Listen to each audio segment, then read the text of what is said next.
Good evening. Thank you for coming to Open House. I'm Ms. Cozad. I teach freshman English and Education Professions Link Crew. A little bit about me. I've been in the district since 1981. I love to tell people that and then pause and say I was in the third grade. I was 8 years old at the time. This is my 23rd year teaching freshman English, and I request to teach freshman English every year because I absolutely love teaching freshmen. And I also feel that I am the freshman teacher that I needed to have had when I was in the ninth grade and not making good decisions. I am part of the second graduating class of Mountain View High School in 1991. Please, no booing. It wasn't my choice. And I currently serve on the Arizona Education Association Board of Directors. And I am currently pursuing national board certification. I've actually submitted all of my portfolios. I took the exam over the summer, and now I wait until December to find the results and go from there. And I am the Link Crew sponsor, the ones that did freshman orientation on the first day of school. And I'm hoping our freshmen will be able to join us at our tailgate party on August 31st for our game against Catalina Foothills. It's a big game. And this is a photo from last year of all the fun that we have. And like I said, I hope to see your freshmen there. So my goals for the year are for my students to be effective communicators, effective collaborators, and I want them to go beyond thinking just with the literal and thinking more abstractly and being able to think critically and analytically about what they're reading, what we're discussing, anything like that. I want them to learn to be effective advocates for themselves, and more importantly, or most importantly, I really want my students to believe themselves and have the confidence in their skills and their abilities. So the curriculum, this is English Language Arts. So obviously we're going to be doing some writing. So here is a screenshot actually of the rubric. It's actually 6 criteria for the analytic writing continuum. This is posted on Google Classroom, so you don't have to squint right now and try to see it. I do not always grade assignments with all 6 criteria, and I do let the students know ahead of time exactly what criteria they will be scored using on the rubric. And one support we have to help students improve their writing skills is called No Red Ink. I actually use this for bell work, and this helps students with grammar as well as writing skills.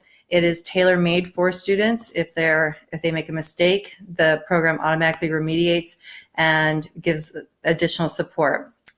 I have noticed if students are just guessing and not really reading the problem or the content, if there's a sentence or anything like that, if they're just kind of zipping through, they're going to make mistakes, and it will keep going. So essentially, an assignment shouldn't take more than 10 minutes.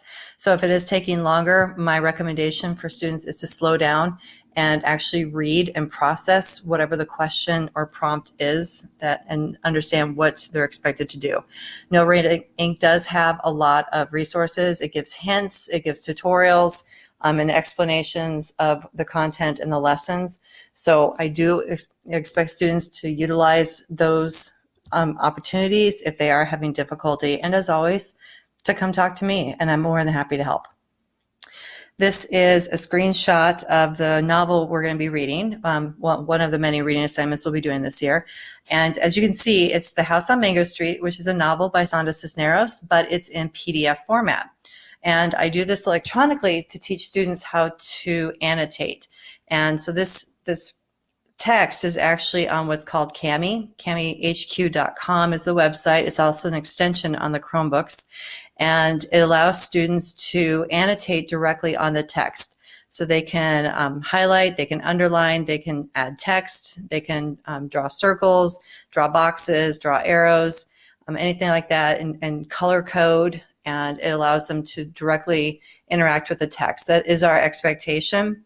Is again, students are not just reading and understanding what they're reading, they're interacting, and they're applying what they're reading and thinking critically about it. So these are some of the annotations that I have shown students. They don't have to exactly use these symbols. They can definitely modify them to make them theirs, but as you can see, it's not simply identifying the main ideas. It's also looking for something, it's interesting, making connections, making predictions, checking those predictions, and vocabulary. So like I said, we are definitely expecting students to interact more with the text. So make sure that Have them show you their annotations, and you can have a great discussion with what they're reading in class. We also do a lot of collaborative work. That is definitely something that's a district initiative. So you'll see that the tables are grouped accordingly. Students will be shifted throughout the year, so they will be working with different kids and, again, learning how to work collaboratively. In order for that to work, students do have to come to class prepared. Otherwise, it really doesn't help. It really makes a lesson kind of fall flat if a student has not done their homework. So that is our big ask as teachers, that students are held accountable for the work outside of the classroom as well as inside of the classroom. And I do have this option available for students. If they're not happy with a test score, they can request to retest. It allows them to reflect on whatever it was that led to the score that they're not too happy with, and it allows them to make a plan of how they're going to improve. It does require a signature just to improve that communication, so parents are aware and can applaud their students for taking that initiative and improving their scores and learning the material. So our daily agenda, this is what I post every day and whether or not I'm here. So even if there's a sub, this is left for them as well. So this is part of my sub plans. So whether I'm in the room or not, this is what's projected on the board every day. You can see the content goal, bell work, the learning activities, and the assignments. I do try to color code it just to make it stand out.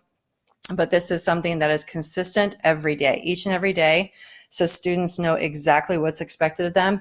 So that is part of their responsibility, that they are checking the board every day, reading it from top to bottom. If they are absent, I do print the agenda each day and I stick it in the folder in the back of the room. So when students are absent, or if they forgot, if they're not sure what they did the day before, they can go and check. Some additional resources, I use Remind, that's the texting service. Parents, you are more than welcome to sign up for that as well. I do have office hours, so if you do send a text and it's after office hours, I will get it the next day.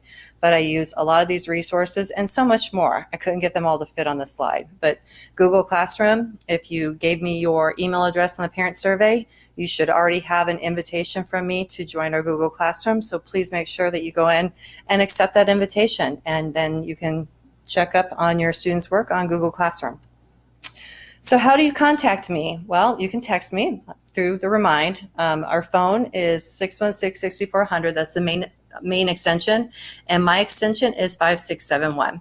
You can send me an email by going to Parent View and clicking on my name on your student schedule, or you can schedule a conference through the counseling office. That can be one-on-one, or you can have what's called a staffing and have all the teachers present. So thank you so much for your support, and I'm really looking forward to a wonderful year with your student. And as always, go Tigers!